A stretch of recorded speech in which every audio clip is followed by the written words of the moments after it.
Hello students. आज हम discuss कर रहे हैं एक बहुत ही इंपॉर्टेंट रिएक्शन, एल्डिहाइड कीटोन की एक रिएक्शन है, कैनिजारो रिएक्शन। ये एक डिस्प्रोपोर्शनेशन रिएक्शन है।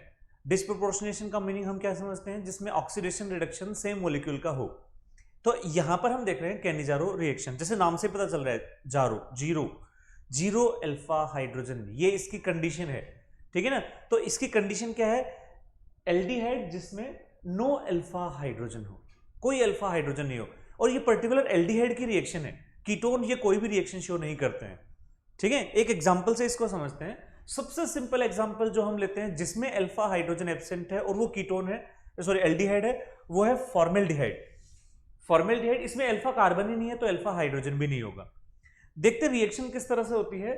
फॉर्मेल्डिहाइड की रिएक्शन हम कराते हैं बेस से, और ये जो बेस हम लेते हैं, ये बेस हम लेते हैं कंसंट्रेटेड। कभी कभी हो सकता है आपको 50% कंसंट्रेट भी लिखा हुआ मिले, दोनों का मीनिंग सेम है। कंसंट्रेटेड फॉर्म में बेस लेते हैं। बेस जो होता है, अगर हम देखें बेस की प्राइमरी फंक्शन क्या होता है? एसिडिक हाइड्रोजन को रिलीज करना। लेकिन यहां कोई एसिडिक हाइड्रोजन नहीं है। जब एसिडिक हाइड्रोजन नहीं है तो यहां बेस जो है एज ए न्यूक्लियोफाइल बिहेव करेगा, और ये as a nucleophile CO group पर अटैक करेगा, कार्बन पर। क्योंकि एल्डिहाइड कीटोन की कैरेक्टरिस्टिक रिएक्शन कौन से? Addition reaction. एडिशन रिएक्शन में न्यूक्लियोफाइल ऐड होगा, न्यूक्लियोफाइल ऐड होगा, इलेक्ट्रोफिलिक सेंटर जो यहां पर है कार्बन। यहां पर जब ये एज ए न्यूक्लियोफाइल अटैक करेगा तो एक इंटरमीडिएट बन रहा है, एक इंटरमीडिएट जो हम एडिशन रिएक्शंस में देखते हैं एल्डिहाइड कीटोन में। ये जो इंटरमीडिएट हमने बनाया है, ये एक रिवर्सिबल प्रोसेस हो सकती है। कैसे? ये जो O माइनस है, ये इलेक्ट्रॉन वापस यहां आएंगे, तो अब यहां से एक जो स्पीसीज है वो रिलीज होगी, और मोस्टली वो स्पीसीज कौन से रिलीज होती है? OH minus. और अगर ये OH माइनस रिलीज हो गया तो अगेन हमें क्या मिल जाएगा? फॉर्मेल्डिहाइड। अब हमें अगर इस रिएक्शन को आगे बढ़ाना है, आगे फॉरवर्ड डायरेक्शन में लेके जाना है, तो यहां से हम क्या करते हैं? हाइड्राइड को रिलीज करते हैं, H माइनस को। H माइनस को रिलीज करते हैं और ये बन जाता है फॉर्मिक एसिड। अब ये जो H माइनस है नेगेटिव है और नेगेटिव न्यूक्लियोफाइल होगा। ये जो न्यूक्लियोफाइल है H माइनस, ये अटैक करेगा सेकेंड एल्डिहाइड मॉलिक्यूल पर एज ए न्यूक्लियोफाइल। इस स्टेप को हम कहेंगे हाइड्राइड ट्रांसफर। ये जो स्टेप है ये है हाइड्राइड ट्रांसफर। और हाइड्राइड ट्रांसफर जो होता है, ये इस रिएक्शन की सबसे इंपॉर्टेंट स्टेप है, हाइड्राइड ट्रांसफर। ये हाइड्राइड यहां पर आ गया अटैक, जैसे हमने फर्स्ट स्टेप में देखा था वैसे ही, और यहां एक एडिशन प्रोडक्ट मिल गया। ये एडिशन प्रोडक्ट, अब अगर हम इसको रिवर्सिबल भी करते हैं, सपोज हम इस O माइनस को यहां लाते हैं तो फिर एल्डिहाइड बन जाएगा। यानी यहां पर फॉरवर्ड डायरेक्शन में नहीं जा सकते। तो फॉरवर्ड डायरेक्शन में जाने के लिए, अब जैसा कि हम देख रहे हैं कि फर्स्ट स्टेप में फॉर्मिक एसिड बन चुका है, ये formic acid H plus release करेगा, और ये H प्लस जो है यहां पर O माइनस से ऐड हो जाएगा, और ये बन जाएगा मिथाइल अल्कोहल। हमने एल्डिहाइड से अल्कोहल बना लिया। इसका मतलब ये कौन सी स्टेप हो गई? रिडक्शन। तो यहां रिडक्शन हो गया, और यहां हमने एल्डिहाइड से कार्बोक्सिलिक एसिड भी बनाया था। ये स्टेप कौन सी हो गई? ऑक्सीडेशन। ऑक्सीडेशन रिडक्शन दोनों एक ही स्टेप में, एक ही मॉलिक्यूल में हो रहे हैं, इसीलिए हमने इसको स्टार्टिंग में कहा था it is a disproportionation reaction. ठीक है, और यहां पर H माइनस रिलीज होगा तो हमें सॉल्ट मिल जाएगा, फॉर्मेट। अगर हमने बेस सोडियम हाइड्रोक्साइड ले रखा है, सोडियम फॉर्मेट मिल जाएगा। कैल्शियम हाइड्रोक्साइड ले रखा है तो कैल्शियम फॉर्मेट मिल जाएगा।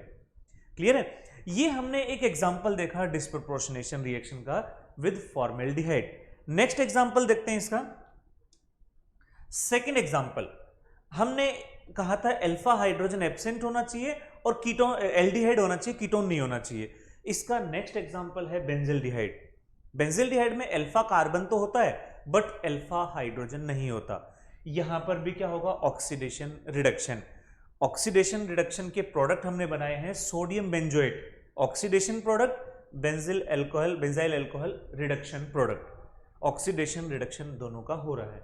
ठीक है, यहां NaOH ले लिया तो सोडियम बेंजोएट बन गया, और यहां पर बेंजाइल अल्कोहल। एक और एग्जांपल देख रहे हैं इसमें। हो सकता है बेंजिल्डिहाइड ही आपको विद हेलोजन मिल जाएगी। यानी एक एग्जांपल हमने देखा मेटाक्लोरोबेंजील्डिहाइड। अब मेटाक्लोरोबेंजील्डिहाइड में क्लोरीन है और एल्डिहाइड है। बेस की जब रिएक्शन कराएंगे तो बेस जो एल्डिहाइड है ये तो कैनिजारो रिएक्शन शो कर देगा, और जो क्लोरीन है ये कभी कभी हमारे माइंड में आता है कि हो सकता है इसमें सब्स्टिट्यूशन रिएक्शन हो जाए, बट यहां सब्स्टिट्यूशन रिएक्शन हमें नहीं करानी, क्लोरीन को अपनी पोजीशन पर रिटेन रखना है, यानी यहां OH नहीं लगाना, क्योंकि जो क्लोरोबेंजीन होते हैं यानी ये कहें एरोमेटिक हैलाइड जो होते हैं वो बहुत कम रिएक्टिव होते हैं, तो हमें इनका प्रोडक्ट नहीं बनाना। ये हमने एग्जाम्पल देख लिया बेंजीन के केस में, बेंजील्डिहाइड का। नेक्स्ट एग्जाम्पल देखते हैं।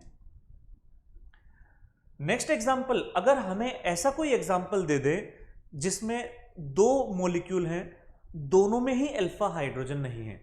इससे पहले हम देख रहे थे सेम मॉलिक्यूल का ऑक्सीडेशन रिडक्शन करा रहे थे, क्योंकि एक ही एल्डिहाइड था, वहां पर एक ही एल्डिहाइड ग्रुप था। यहां एल्डिहाइड ग्रुप अलग अलग हैं, ठीक है।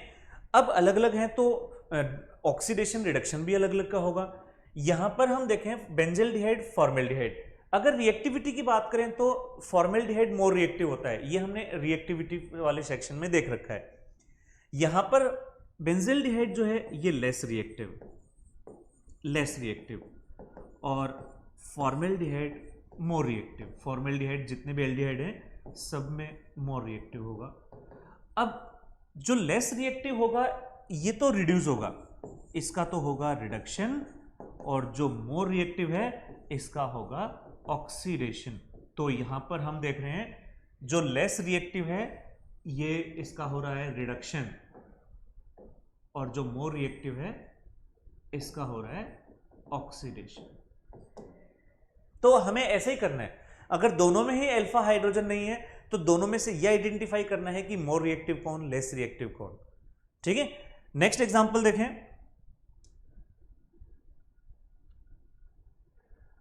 अब हम कुछ ऐसे एग्जांपल देखना चाह रहे हैं जिसमें मॉलिक्यूल भी एक ही है, बट एक ही मॉलिक्यूल में दो एल्डिहाइड ग्रुप हैं और दोनों में ही अल्फा हाइड्रोजन नहीं है, यानी हम कहें इंट्रामोलिकुलर रिएक्शन।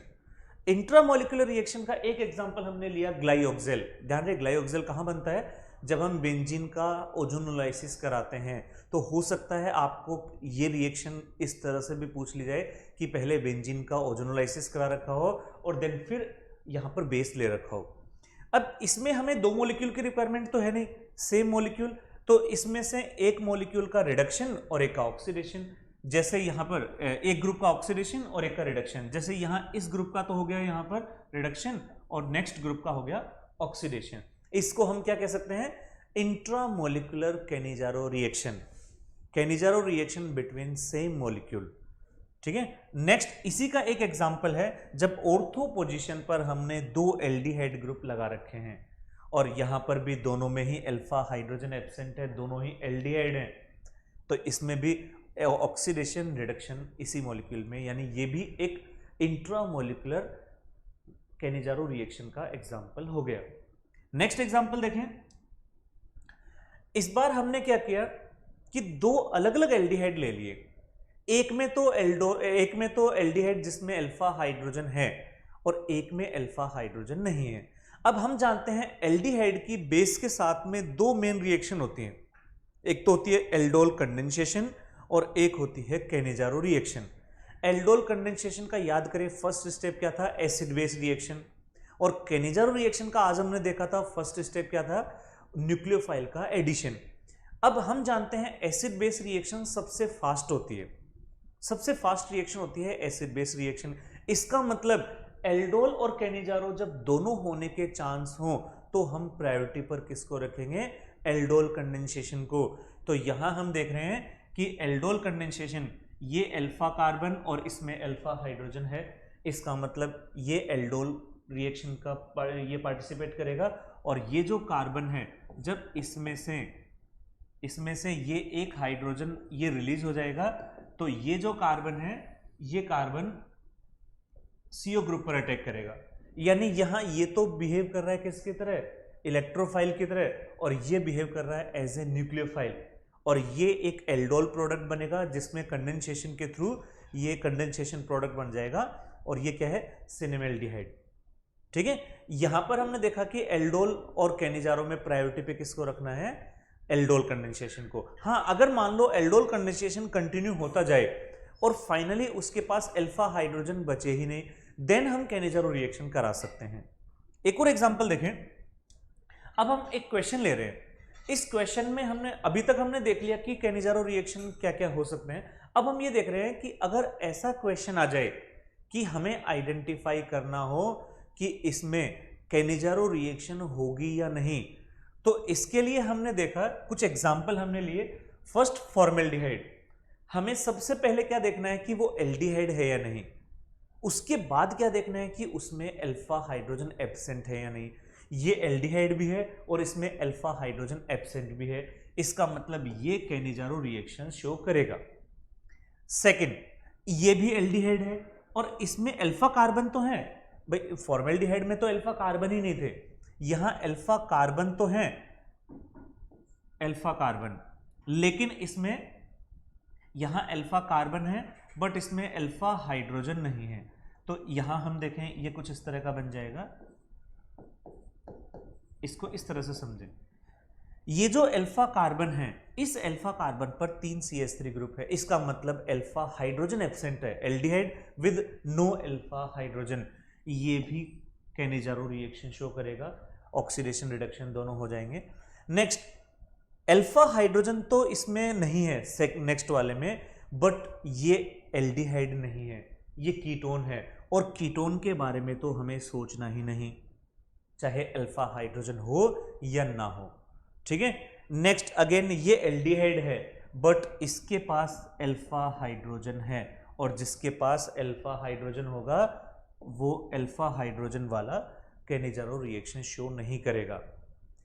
नेक्स्ट एग्जांपल, ये एल्डिहाइड भी है, अल्फा हाइड्रोजन भी एब्सेंट है, बट अगेन ये एक ऐसा एग्जांपल है जिसमें अल्फा हाइड्रोजन एब्सेंट होते हुए भी ये कैनिजारो रिएक्शन शो नहीं करेगा। ये शो नहीं करेगा, क्यों शो नहीं करेगा? क्योंकि जब इसकी हम रिएक्शन बेस के साथ कराते हैं तो ये हेलोफॉर्म बना लेता है, यानी रिएक्शन तो होगी, रिएक्शन होगी, लेकिन इसमें एज ए प्रोडक्ट क्या बनेगा? हेलोफॉर्म, यानी हेलोफॉर्म। इसमें कैनिजारो रिएक्शन नहीं कहेंगे, इसको हेलोफॉर्म रिएक्शन कहेंगे। ठीक है, ये थी रिएक्शन कैनिजारो रिएक्शन, एल्डिहाइड की एक इंपॉर्टेंट रिएक्शन। Thank you.